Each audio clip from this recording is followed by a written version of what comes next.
Pinestar's Choice, Chapter 9. Pinestar dreamed he was back in the nursery, watching his kits nestle into their mother's fur. The she-cat slept peacefully, but Tiger Kit's cold yellow eyes blinked open, and he scowled up at Pinestar. He was growing now, faster and faster until he covered his sisters in leopard foot, filling the nest, filling the nursery, pressing Pinestar against the bramble walls. And now Pinestar's paws were sinking into the moss. No, not moss, some kind of liquid, thick and red and lapping at his belly. Blood. The nursery was drowning in blood. Pinestar scrabbled desperately at the brambles, trying to get out.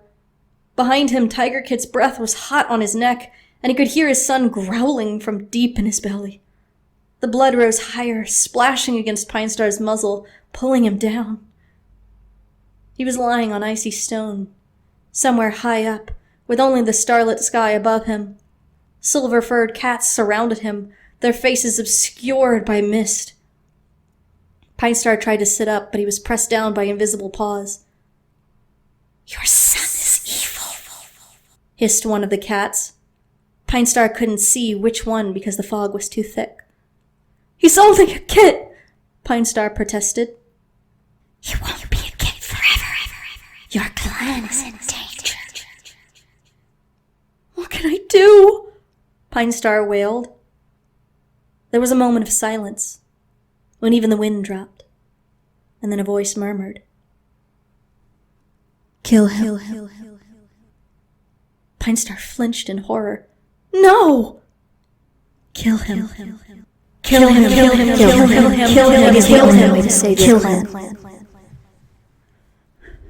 Pinestar flung off the unseen paws and leaped to his feet.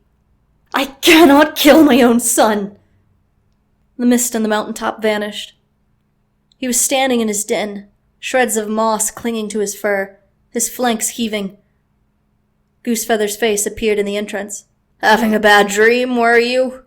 he rasped. His watery blue eyes seemed to look right through Pinestar and see into his mind. "It doesn't matter," Pinestar mewed, shaking off the leaf dust and trying to tidy his nest. "Oh, I think it does," growled Goosefeather, taking a step into the den. "Sweetpaw is dead." Pinestar blinked. But it's been nearly a quarter moon since she ate that mouse. Bluefur and Rosepaw got better ages ago." "And Sweetpaw didn't," Goosefeather snapped. "Another death. And your kids are still so weak." "They have nothing to do with Sweetpaw," Pinestar retorted. He stared bleakly around his den. "I thought the clan was getting stronger," he murmured. "The fresh kill pile has been full for days. I thought everything was going to be okay." "Did you really?" sneered Goosefeather. "Don't be a fool, Pinestar. I think StarClan has told you exactly what's going on." He turned and limped out of the den. Pinestar took a deep breath. Sweetpaw's death is not an omen. I will not kill my own son. He padded into the clearing. A knot of sad she-cats was gathered around Sweetpaw's little body. Judging by the emptiness of the rest of the clearing, sunfall must have taken most of the young cats out on patrol. Pinestar was relieved. He wanted to spare them the grief that seemed to shroud the clan every moon. Out of the corner of his eye, he saw a tiny shape playing with a piece of moss. Tiger Kit. The Tom had survived, and not just survived, but grown swiftly and strong, unlike his sisters, who were still too frail to leave the nursery. With the gaze of his clanmates burning his pelt, Pinestar forced himself to go over to his son.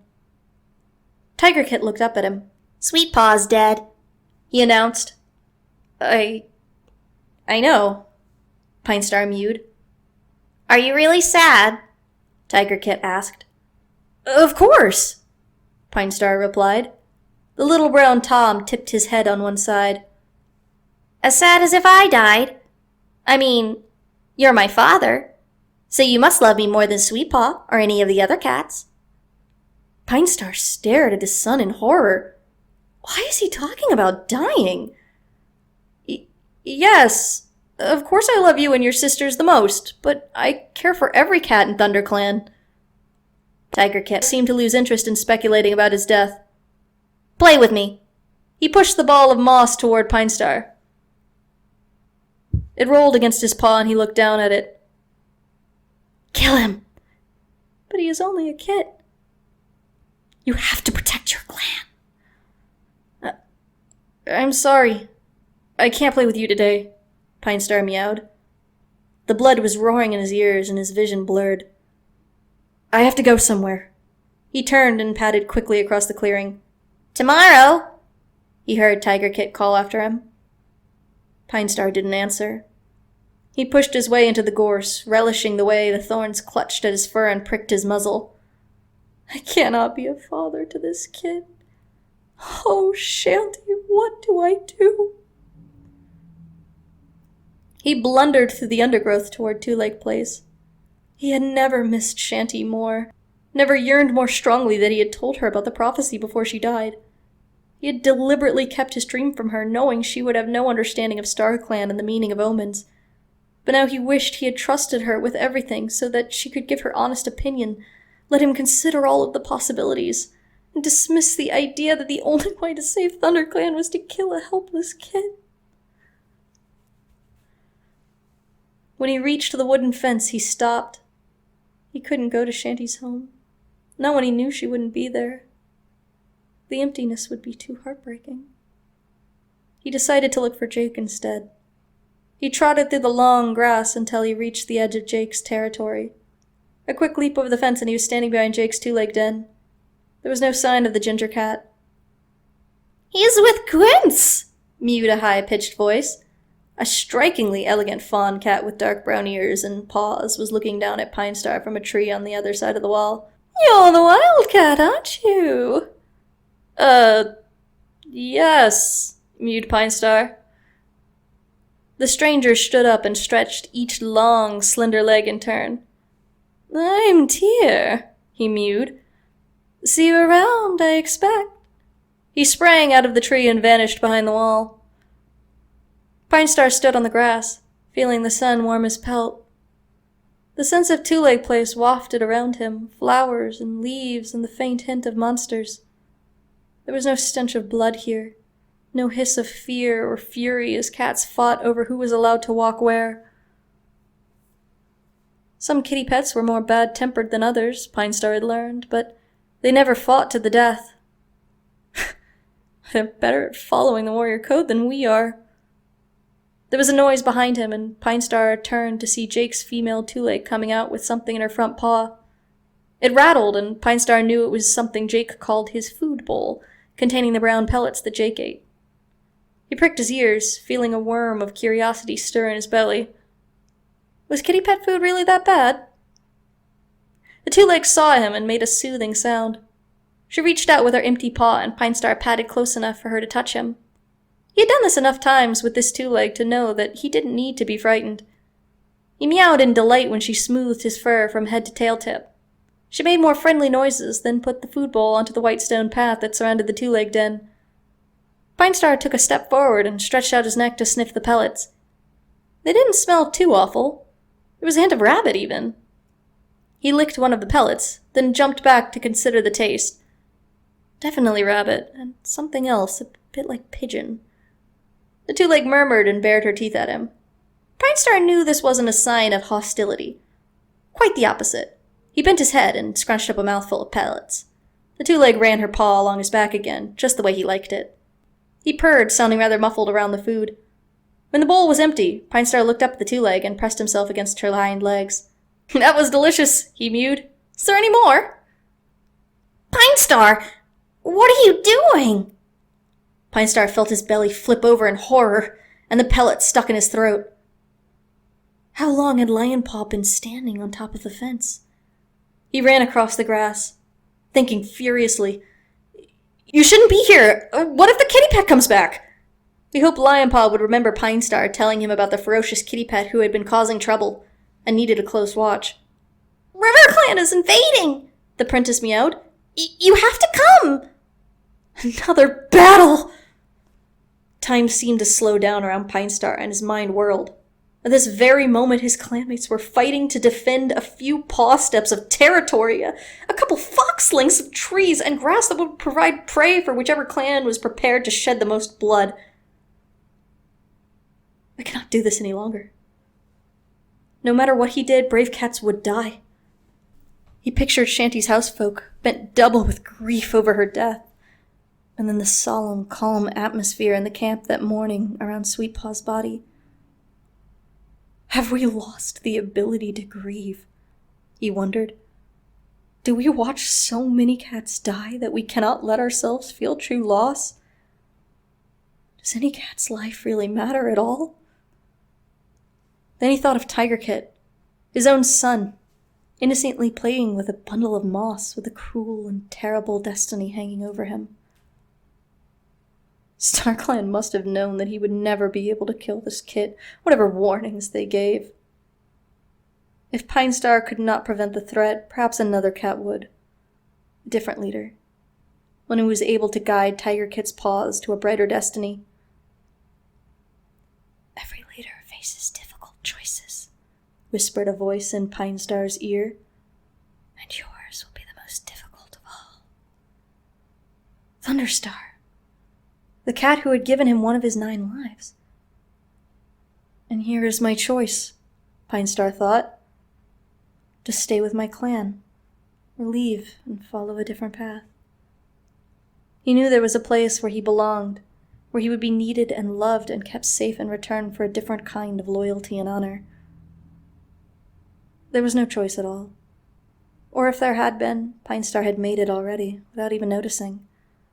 Still, he could not meet Lion Paw's eye as he spoke. I can't.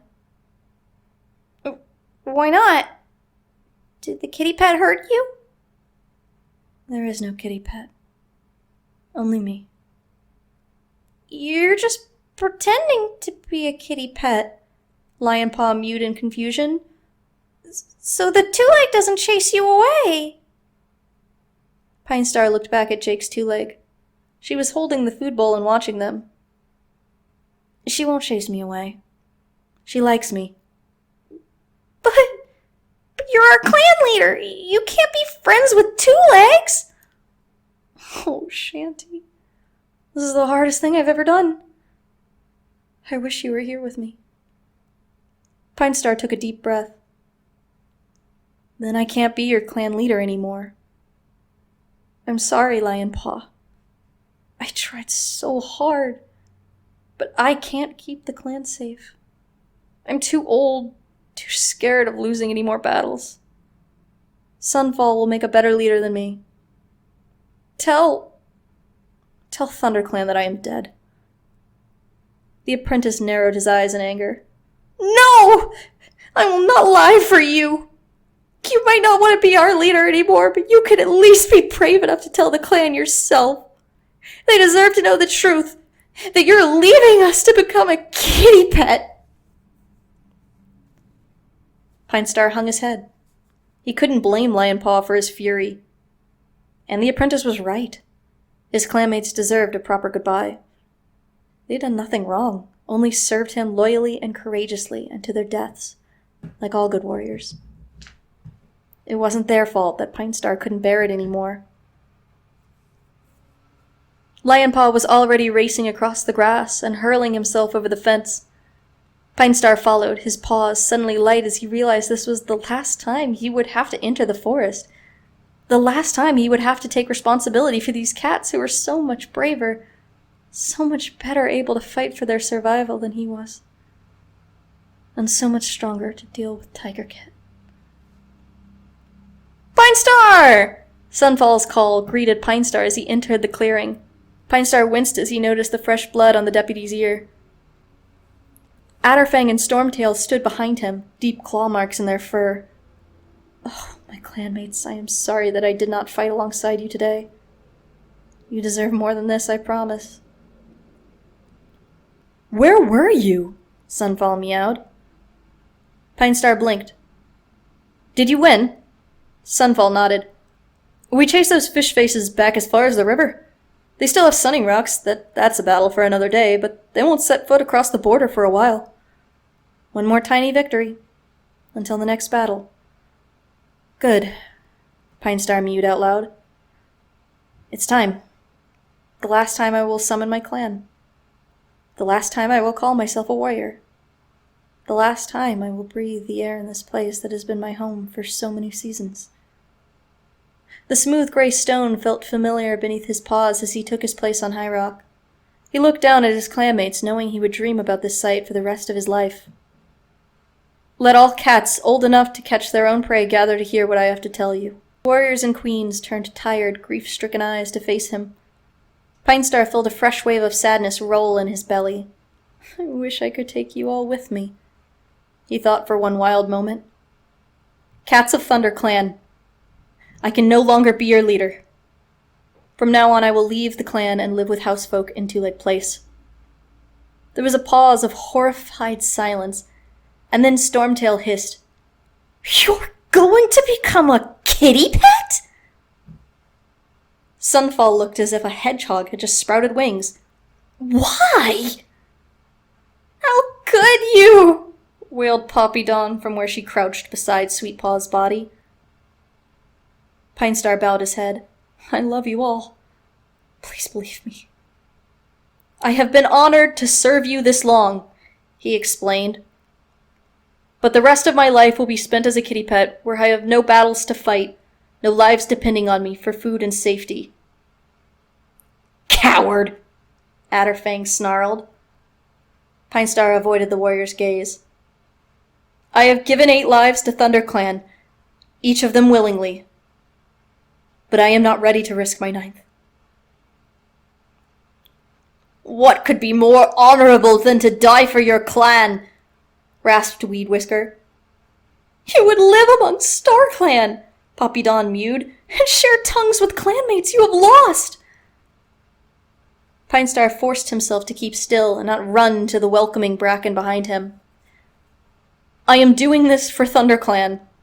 I promise. You're doing it for you, Stormtail muttered. Then a small, golden stripe shape moved to the front of the cats and turned to face them. Pinestar stared down in surprise. What was Lionpaw doing now? The apprentice raised his head boldly. Do we really want a leader who no longer wishes to lead? He demanded. Thank you, Lionpaw. Pinestar watched his clanmate's eyes flicker with uncertainty. They shot fleeting, baffled glances at him, light as a butterfly's wings, as if he was a stranger who had blundered into the camp by mistake. Sunfall will lead you well, and StarClan will understand, Pinestar promised. The other clans might not, Sunfall suggested. There was a flash of anger in his eyes, and his fur bristled along his spine. You won't be able to come back to the forest, you know. Pinestar shrugged. Oh, I can imagine the names they'll call me. I wouldn't be surprised if one of the leaders suggests an addition to the warrior code that all true warriors scorn the easy life of a kitty pet. But you'll make ThunderClan as strong as it ever was, Sunfall. My last act as leader is to entrust my clan to you, and I do so with confidence. Sunfall bowed, though his gaze still burned. I am honored, Pinestar. I promise I will do my best. Pinestar jumped down and studied his clanmates. Former clanmates? For a moment he wondered if they would treat him as a kitty pet from this moment, if he would have to claw his way out of his own home. But Sunfall padded toward him and rested his tail against Pinestar's flank. You have led us well, Pinestar, he murmured. Larksong joined him. We will miss you. Sunfall will make a good leader, White-Eye insisted, and the cats around her nodded. Thank you, Pinestar murmured. He turned to face Lionpaw, and felt a purr rising inside him. ThunderClan was lucky to have this young cat among them. You were right, Pinestar told him. I had to tell the clan myself. It would not have been fair to them, or to you, to do anything else. You have a good spirit, young one. When it's time for you to receive your warrior name, till Sunfall I would have called you Lionheart. Lionpaw's eyes glowed, and Pinestar knew he had judged well. Not everything I have done was a mistake. He started toward the gorse tunnel, but Leopardfoot blocked his way. Pinestar! What about our kids? She pleaded, her voice high with disbelief. Won't you stay to watch them grow up? She had brought the kits out of the nursery. Miss Kit and Night Kit were huddled on the ground, barely any bigger than the day they had been born, their eyes cloudy and unfocused. Tiger Kit loomed beside them, broad and strong, crouching down to pounce on Pinestar's tail. Pinestar twitched his tail out of harm's way. This is the hardest part of all. I can never tell this clan about the warning StarClan gave me. Tiger Kit deserves to grow up being treated fairly, given the best chance to succeed. It is not my duty to taint his reputation forever. They'll be fine with you, Leopardfoot. I'm not a father they could be proud of, but I will always be proud of them. Especially you, little warrior, he forced himself to add. Tiger Kit stared up at him and let out a tiny growl. Be strong, my precious son, Pinestar whispered. Serve your clan well. And prove StarClan wrong, whatever happens. There was nothing more to say. It was time to leave. He gazed around the clearing once more, committing every branch, every paw print to memory. And then he pushed his way into the gorse tunnel and left everything behind.